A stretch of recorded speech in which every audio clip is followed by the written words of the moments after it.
Ya, saya menghimbau teman saya Pak Jokowi, ya.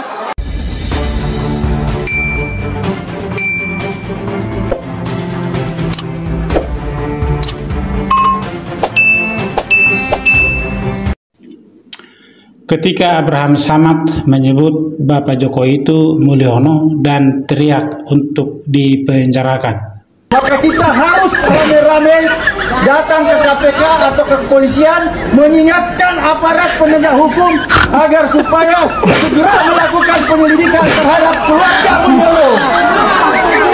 Mari kita duduk KPK dan kantor kepolisian untuk mengingatkan bahwa segera melakukan penyelidikan terhadap Presiden Jokowi. Adili Jokowi. itu dia Adili Jokowi. Dia seorang yang dulunya mantan penegak hukum lah, saya bilang ketua KPK, bersikap seperti itu. Ini kan penggalangan massa, ya. Saya akan terlihat seolah-olah ingin berjalan sesuai aturan hukum, tapi kan ini pemaksaan. Dia menyuruh polisi untuk melakukan penyelidikan atas dasar apa? Ya nggak tahu. Atas dasar alat bukti, peristiwa atau pengaduan tidak ada. Ya, jadi mereka mau beramai-ramai ke KPK, ke kepolisian untuk menangkap Jokowi katanya. Tapi dasarnya nggak ada, gitu loh. Ini orang penegak hukum nih. Penegak hukum nih ya, yang otaknya saya rasa udah mulai korslet ya orang. Ya, kenapa saya bilang korslet? Sekarang kita lihat apa yang terjadi setelah Bapak Jokowi melaporkan 5 orang yang dituduh, yang diduga ya melakukan tindakan penghinaan, ya, penghinaan terhadap Bapak Jokowi, tuduhan penggunaan ijazah palsu. Nah sekarang apa yang disampaikan oleh si Abraham Samad ini? Mari kita lihat lagi. Apa yang terjadi terhadap Mas Roy Suryo, Rismon, Dr. Tifa, dan Fadila, ini adalah satu bentuk pembungkaman terhadap suara-suara kritis, dan ini sebenarnya melanggar hukum karena kebebasan orang untuk mengeluarkan pendapat itu dijamin oleh konstitusi. Jadi kalau orang paham tentang konstitusi, pemerintah paham tentang konstitusi, maka suara kritik tidak boleh dilawan dengan mengkriminalisasi seseorang lewat laporan ke kepolisian.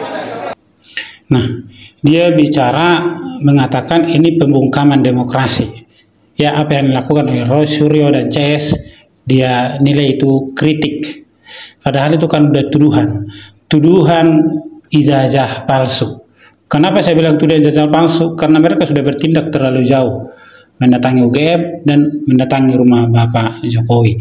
Dan sekarang kenapa dia bilang pembungkaman terhadap demokrasi? Ya dia takut seperti video tadi yang di awal. Dia kan berteriak-teriak mengajak orang untuk ke KPK, Kapolri untuk mengadili, ya, memeriksa Jokowi. Dia udah ketakutan ini sekarang. Dia udah ketakutan bahwa tidak tertutup kemungkinan Bapak Jokowi akan melaporkan dia juga nanti. Itu yang dia takuti. Ya, jadi dia mencoba mengatakan bahwa apa yang dilakukan oleh Roy Suryo CS itu adalah bagian dari demokrasi. Jadi untuk kedepannya, menurut dia bolehlah menghina orang, mencela orang, memfitnah orang, ya. Dengan kata lain itu adalah bagian dari demokrasi. Ya. Dia bilang malah Jokowi malah melanggar hukum katanya. Ya dia sudah difitnah, dia sudah dibuat tidak nyaman, dia sudah dituduh segala macam. Itu bagian dari demokrasi. Hah? Yang dilakukan oleh Roy Suryo CS adalah tuduhan. Dan apa yang terjadi kemudian? Ya sebelumnya Abraham Samad ini menyebutkan Bapak Jokowi itu dengan sebutan Mulyono. Sekarang dia menyebut Pak Jokowi itu apa? Coba kita lihat lagi. Ya, saya menghimbau teman saya Pak Jokowi, ya, supaya mungkin lebih elok, lebih arif, memberi contoh kepada masyarakat supaya tidak melanjutkan laporannya, supaya orang tetap bangga terhadap sikap Pak Jokowi. teman saya Pak Jokowi katanya. Kalau Pak Jokowi teman dia, kayak gitukah cara dia bertindak kepada seorang teman? Adili Mulyono katanya. Hah? Kayak gitukah? Ya, dia bilang supaya jangan melapor. Artinya apa? Kalau Bapak Jokowi tidak melapor, berarti ada kemungkinan ya dia merasa nyaman bahwa tindakan dia di masa lalu itu yang menyebutkan Adili Mulyono itu tidak dilaporkan. Nah, pintarnya dia sebutkan dari sisi yang dia ngomong ini, teman saya katanya. Ini kan dalam tanda petik kurang ajar. Kalau memang Pak Jokowi teman dia, begitukah sikap dia? Hah? Kalau memang Pak Jokowi teman dia, mestinya dia juga bela Pak Jokowi, bukan bela Rosyuro CS. Ya. Jadi kawan ini penuh dengan kemunafikan.